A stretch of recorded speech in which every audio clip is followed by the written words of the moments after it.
এখন আর কেউ দেখতে পাবে না অফিস ঘরে বসে সে কি করছে।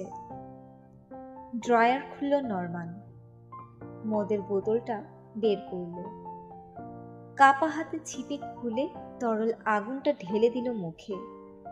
জ্বলতে জ্বলতে আগুনটা নেমে গেল নিচে, গরম করে তুলল শরীর।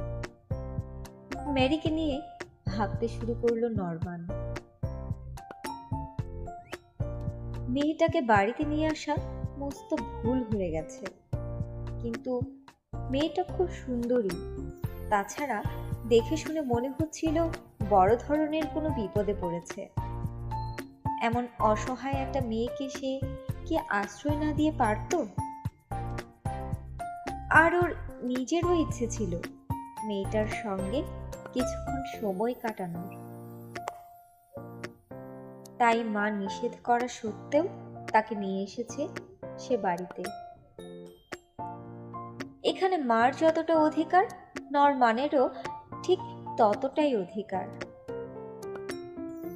তারপরও হয়তো সে মেয়েটাকে আসতে বলতো না, কিন্তু মার উপর মেজাজ এত খারাপ হয়ে গিয়েছিল যে স্রেফ জিদের বশে এসে মেরিকে ডেকে এনেছে বাড়িতে।